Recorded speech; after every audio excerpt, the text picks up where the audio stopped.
bob.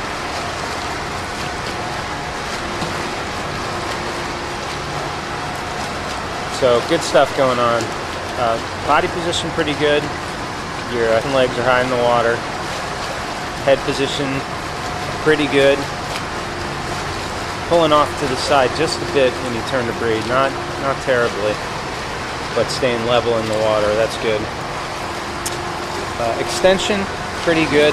The extension could be better. So when when I look at swimmers, if there's space in between the shoulder and the head at the peak of the extension, or as far as you can reach forward, that means you could get some more. Now some of it may be flexibility, some of it may just be that you haven't practiced reaching as far as you can.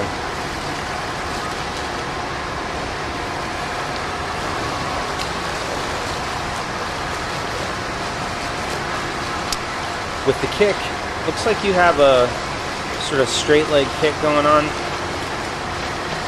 as well as the slightly inflexible runner ankles. So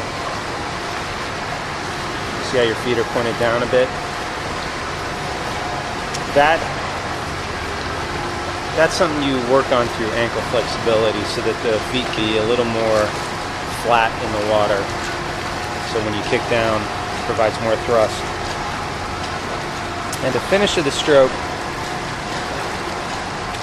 pretty good here as well. On some of them it looks like you could push a little further. So you want that hand pushing against the water all the way through the stroke. So it's pull at the front phase and then a push at the back phase. I'll talk about the underwater when we get to that section. And from this angle, looking at streamline, so do your hips and legs stay in the same line as your torso? And they do. Looking at rotation, so rotation could be better, side-to-side rotation. Some of that will be improved through just reaching or extending more.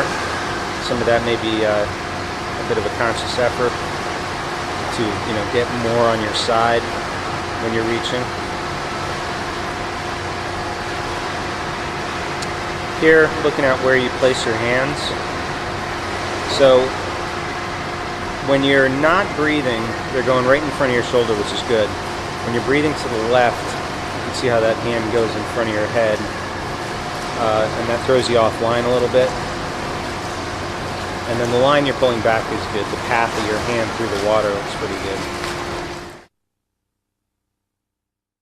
Alright, so here, looking at the actual stroke technique, you have what I call a straight arm style of pulling, meaning that your forearm, your hand forearm and upper arm more or less stay in one line through the stroke.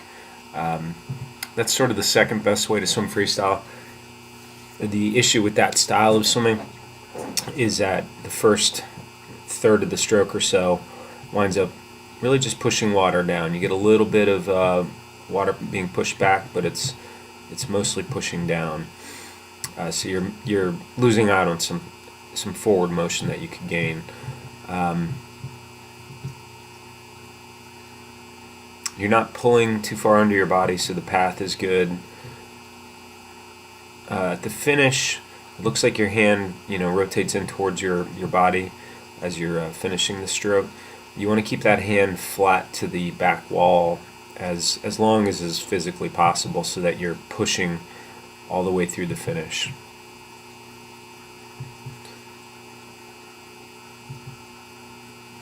There you can see some of the ankle flexibility stuff I was talking about earlier. Keep working on that. That's always going to make a difference.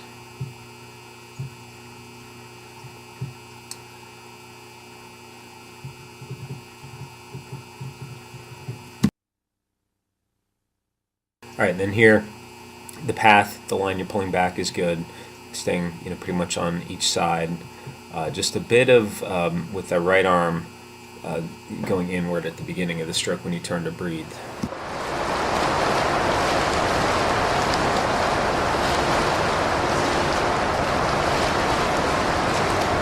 So we're working on the reach on this one, trying to get that arm out in front of us as well as possible. working on upper body flexibility as well as lower back flexibility will help with this. So,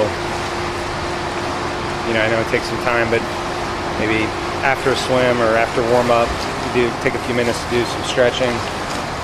If you do strength training, you know, as part of the strength training, do some stretching in between sets, things like that. So every little bit counts.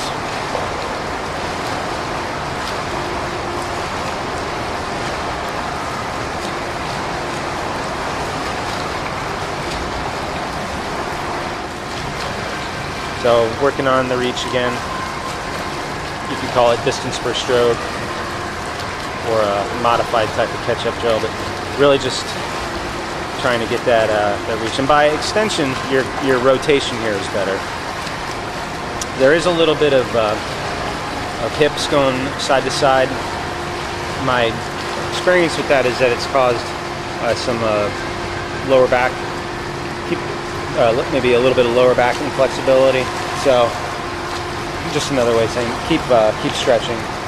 But just swimming like this will actually help with your flexibility.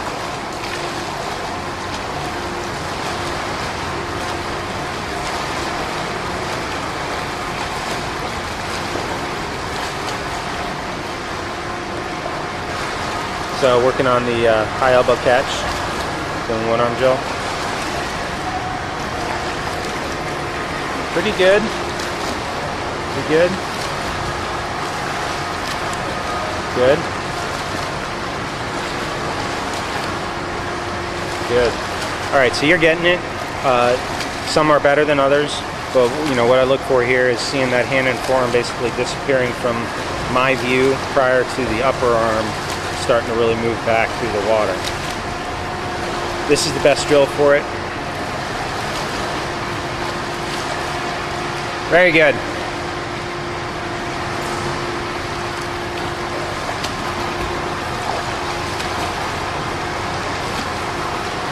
Good.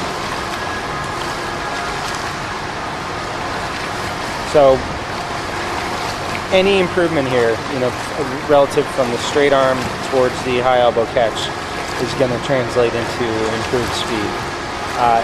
As you practice, you get better at this.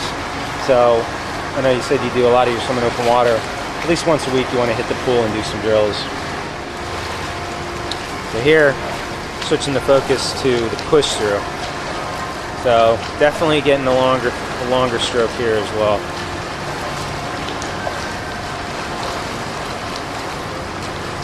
So this is something you wanna work on. It's less important than the reach and the initial catch, but this adds up. You know, when we're talking about swimming a mile or whatever, every extra bit of thrust makes a difference in the time.